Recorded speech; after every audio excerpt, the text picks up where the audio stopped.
Safe الدین کو معلوم ہی نہ ہو سکا کہ اس کے دائیں اور بائیں سے 2-3 میل دور اس فوج کا حصہ گزرتا جا رہا ہے جسے وہ بے خبری میں تباہ کرنے آیا تھا۔ صبح طلوع ہوئی، متحدہ افواج بری طرح بکھری ہوئی تھی، رسد اڑ گئی، بعض گھوڑوں نے منہ زور ہو کر سپاہیوں کو کچل ڈالا تھا۔ افواج کو عجلت سے منظم کیا گیا۔ آدھے سے زیادہ دن اسی میں گزر گیا۔ سیف الدین نے تینوں افواج کے سالاروں کو حکم دیا کہ چونکہ سلطان ایوبی بے خبر ہیں اس لیے سامنے سے کھلا حملہ کر دیا جائے۔ دن کے پچھلے پہر حملہ کیا گیا۔ دائیں بائیں چٹانیں اور سرسبز ٹیلے تھے، ان سے حملہ آوروں پر تیروں کا می برسنے لگا۔ سامنے سے آگ کے گولے آنے لگے، آتش گیر مادے کی ہانڈیاں گرتی اور پھٹتی تھیں، سیال مادہ بکھر جاتا۔ اس پر جب منجنیقوں کے پھینکے ہوئے آگ کے گولے گرتے تھے تو زمین مہیب شعلے اگلتی تھی۔ حملہ رک گیا۔ سیف الدین نے افواج کو پیچھے ہٹا لیا اور حملے کی ترتیب اور سکیم بدل دی، مگر اس کی افواج پیچھے ہٹیں تو عقب سے ان پر ایسا شدید اور تیز حملہ ہوا کہ افواج کا شیرازہ بکھر گیا۔ یہ حملہ سلطان ایوبی کے اپنے مخصوص سٹائل کا تھا۔ حملہ آوروں کی تعداد تھوڑی تھی، گھوڑے سرپٹ دوڑتے آئے، سواروں کی برچیاں اور تلواریں چلیں اور وہ غائب ہو گئے۔ ایسے ہی حملے پہلوؤں پر ہوئے۔ سیف الدین کی مرکزی کمان ختم ہو گئی، رات آئی، حملے رات کو بھی جاری رہے۔ سیف الدین اور پیچھے ہٹا تو اس پر تیروں کی بوچھاڑیں آنے لگی۔ سلطان ایوبی کے چھاپا مار رات بھر سرگرم رہے۔ صبح ابھی دھندلی تھی جب سلطان ایوبی نے ایک چٹان پر چڑھ کر میدان جنگ کی کیفیت دیکھی۔ ان کے سامنے اب جنگ کا آخری مرحلہ تھا۔ انہوں نے قاصد کو اپنے ریزرو دستوں کے کمانڈر کی طرف دوڑا دیا۔ تھوڑی ہی دیر میں سرپٹ دوڑتے گھوڑوں نے زمین ہلا دی۔ پیادہ دستے دائیں اور بائیں سے نکلے، اللہ اکبر کے نعروں سے آسمان پھٹنے لگا۔ سیف الدین کی افواج اس قابل نہیں رہی تھی کہ اس حملے کی تاب لا سکتی۔ گھیرا بھی تھا اور گھیرا مکمل تھا۔ سامنے سے شدید حملہ آ گیا۔ سیف الدین کی افواج کا جذبہ تو ختم ہی ہو چکا تھا، خود سیف الدین دل چھوڑ بیٹھا۔ وہ دیکھ رہا تھا کہ کمان اس کے ہاتھ سے نکل گئی ہے اور افواج لڑنے کے قابل نہیں رہی۔ سوار زخمی سپاہیوں کو روند رہے تھے۔ آخر انہوں نے فردن فردن ہتھیار ڈالنے شروع کر دیے۔ سلطان ایوبی کی وہ فوج جو سیف الدین کے عقب میں تھی آگے آ رہی تھی۔ دائیں بائیں سے چھاپا مار ہلے پہ ہلہ بول رہے تھے۔ سیف الدین کی افواج شکنجے میں پس گئی۔ سیف الدین کے مرکز تک پہنچے تو وہاں شراب کی سراہیوں کے سوا کچھ بھی نہیں تھا۔ وہاں سے جو قیدی پکڑے گئے انہوں نے بتایا کہ ان کا سالار اعلیٰ آخری بار ایک چٹان کی اوٹ میں دیکھا گیا تھا، پھر نظر نہیں آیا۔ اسے سلطان ایوبی کے حکم سے بہت تلاش کیا گیا مگر وہ کہیں بھی نظر نہ آیا۔ وہ نکل گیا تھا۔ اپنی افواج کو سلطان ایوبی کے رحم و کرم پر چھوڑ کر وہ بھاگ چکا تھا۔ رات ایک خیمے میں جو ترکمان کے سبززار میں خاص طور پر نصب کیا گیا تھا، فاضی اپنے بھائی کے لاش کے پاس بیٹھی تھی۔ میں نے خون کی ندی پار کر لی ہے جس پر کوئی پل نہیں ہوتا۔ حارث، میں نے تمہارا فرض ادا کر دیا ہے۔ سلطان ایوبی اس خیمے میں داخل ہوئے تو فاضی نے پوچھا، سلطان کیا خبر ہے؟ میرے بھائی کا خون رائیگاں تو نہیں گیا؟ اللہ نے دشمن کو شکست دی ہے، تم فاتح ہو میری عزیز بچی۔ اور سلطان ایوبی کی آواز رقت میں دب گئی، ان کے آنسو بہ نکلے۔ ترکمان کا معرکہ ختم ہو چکا تھا، یا سلطان صلاح الدین ایوبی کے کم از کم ان نائب سالاروں اور کمانڈروں کی نگاہ میں یہ معرکہ ختم ہو چکا تھا جنہوں نے الملک الصالح سیف الدین اور گمگشتگین کی متحدہ افواج کو ان کی توقعات کے خلاف بے ترتیب اور بزدلانہ پسپائی پر مجبور کر دیا تھا۔ سلطان ایوبی کے فاتح کمانڈروں کے سامنے دشمن کی لاشیں پڑی تھیں، زخمی تڑپ رہے تھے۔ منہ زور گھوڑے اور زخمی گھوڑے اونٹ زخمیوں اور لاشوں کو کچل رہے تھے۔ دشمن کے جو سپاہی بھاگ نہیں سکے تھے وہ ہتھیار پھینک کر الگ جمع ہوتے جا رہے تھے۔ بے انداز تلواریں، ڈھالیں، برچیاں، کمانیں، تیروں سے بھرے ہوئے ترکش، خیمے، فوجیوں کا ذاتی سامان جس میں نقدی اور قیمتی اشیاء بھی تھیں، دور دور تک بکھری ہوئی تھیں۔ سلطان صلاح الدین ایوبی اس مقام پر کھڑے تھے جو ان کے دشمن اتحادیوں کے سپریم کمانڈر سیف الدین غازی کا ہیڈ کوارٹر اور اس کی رہائش گاہ تھی۔ جیسا کہ ہم نے پہلے بیان کیا ہے کہ سیف الدین اپنی افواج کو بکھرتا اور سلطان ایوبی کی فوج کو یقینی فتح کی طرف بڑھتا دیکھ کر کسی کو بتائے بغیر بھاگ گیا تھا۔ اس کا فرار خفیہ تھا اور شرمناک بھی۔ اس کے ساتھ اس کے حرم کی منتخب لڑکیاں تھیں، ناچنے گانے والیاں اور ان کے سازندے تھے۔ سونے کے سکوں اور دیگر نقدی کی بوریاں بھری ہوئی تھیں۔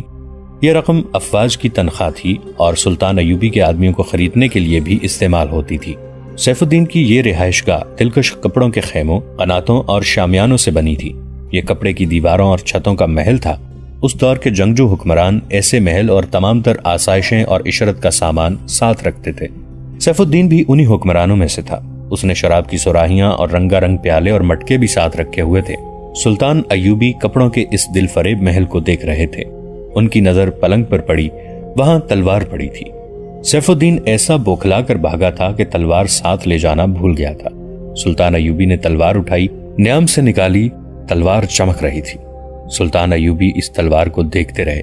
اپنے ساتھ کھڑے 2 سالاروں کی طرف دیکھ کر انہوں نے کہا، مسلمان کی تلوار پر جب عورت اور شراب کا سایہ پڑ جاتا ہے تو یہ لوہے کا بیکار ٹکڑا بن جاتی ہے۔ اس تلوار کو فلسطین فتح کرنا تھا، مگر صلیب نے اسے اپنے گناہوں میں ڈبو کر اپنی طرح لکڑی کا ڈنڈا بنا ڈالا ہے۔ جو تلوار شراب سے بھیگ جائے وہ لہو کے رنگ سے محروم رہتی ہے۔ اس سے ملحق ایک وسیع اور خوشنما خیمے میں جوان، حسین اور نیم اریاں لڑکیاں ڈری سہمی ہوئی بیٹھی تھیں۔ انہیں اپنا انجام کچھ اور نظر آ رہا تھا۔ فاتح فوج کے قبضے میں آ کر وہ جانتی تھیں کہ ان کے ساتھ کیا سلوک ہوگا۔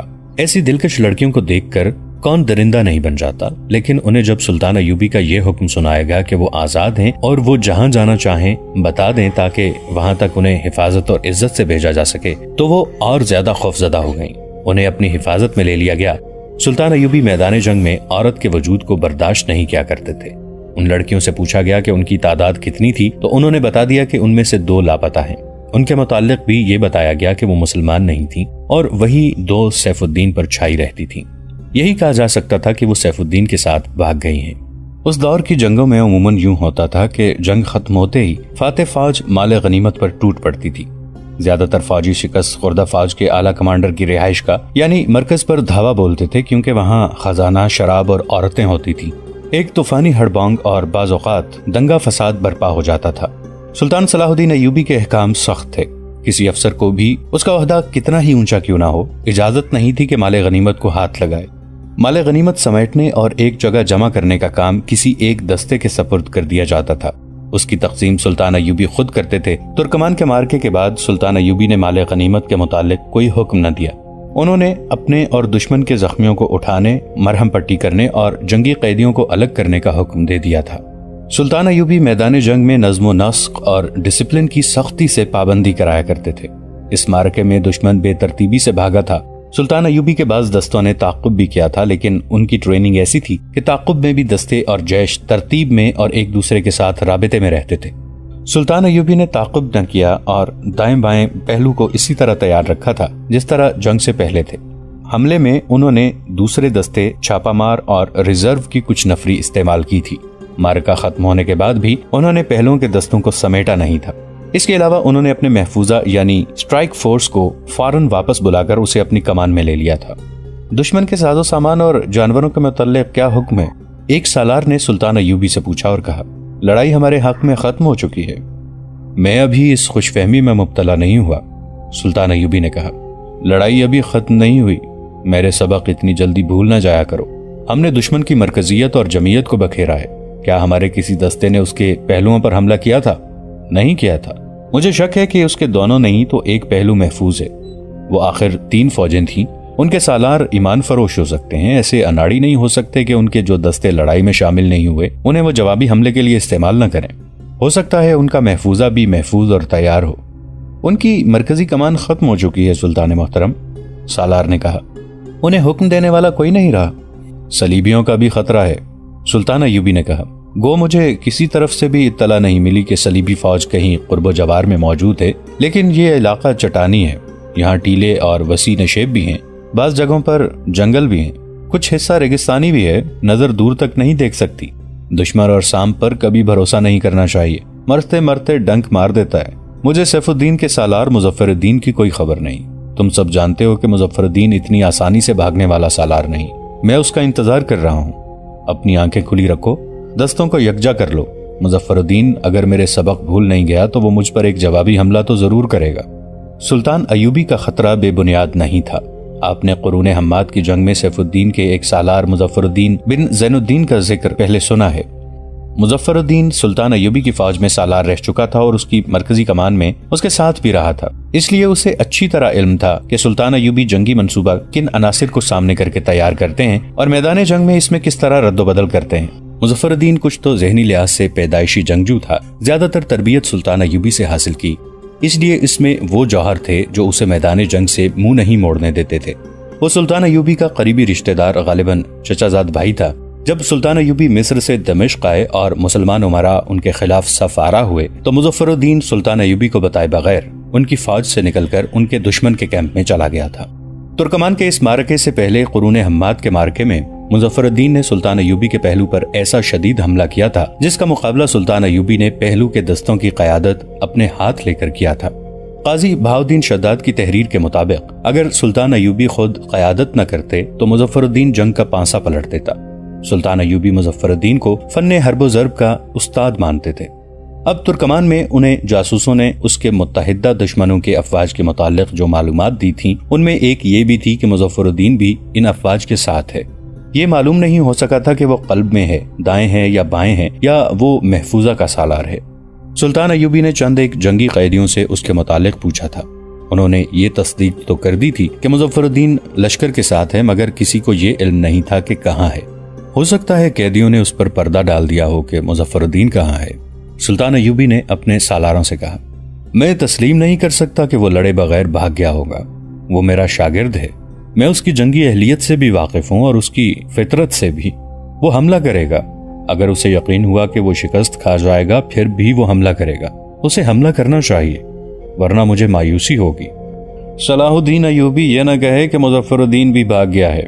یہ آواز سیف الدین کے سالار مظفر الدین کی تھی جو ترکمان کے میدان جنگ سے 2-2.5 میل دور سنائی دے رہی تھی۔ میں لڑے بغیر واپس نہیں جاؤں گا۔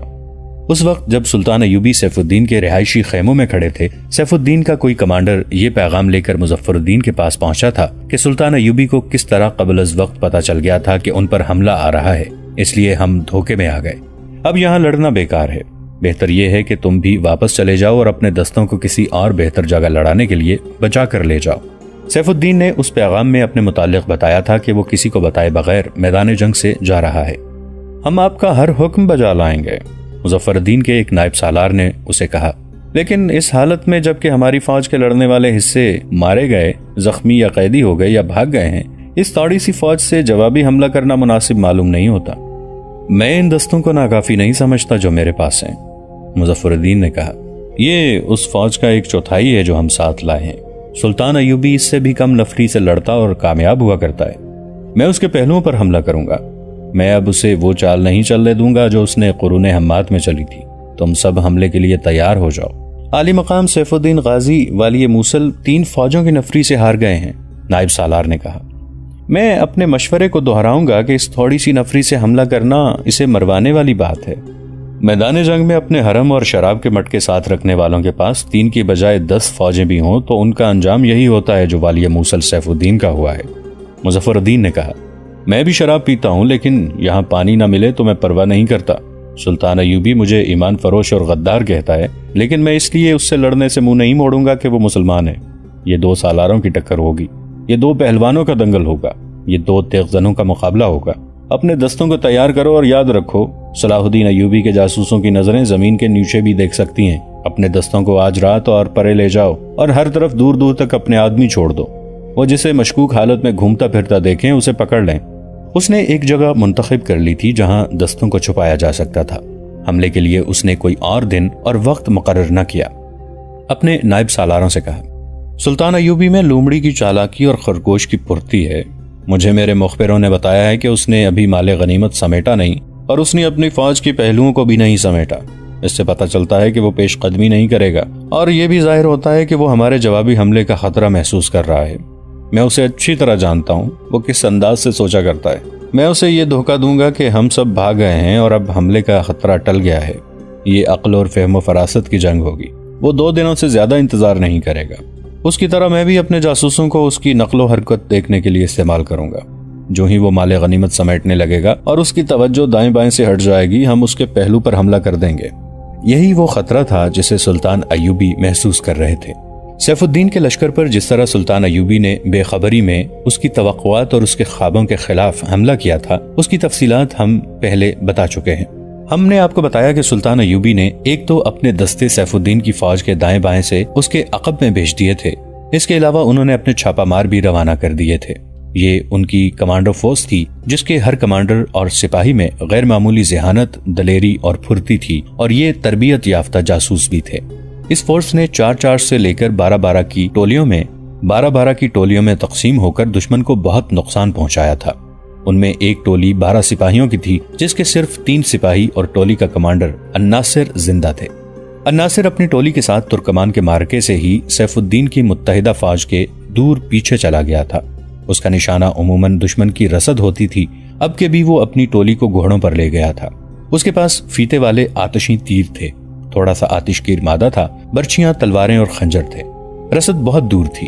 الناصر کو زمین نے یہ سہولتیں مہیا کی تھیں کہ یہ میدان یا ریگزار نہیں بلکہ دور دور تک چٹانیں، ٹیلے اور نشیبی علاقے تھے جن میں چھپنا آسان تھا۔ دن کے دوران ہدف کے قریب گھوڑے چھپائے جا سکتے تھے۔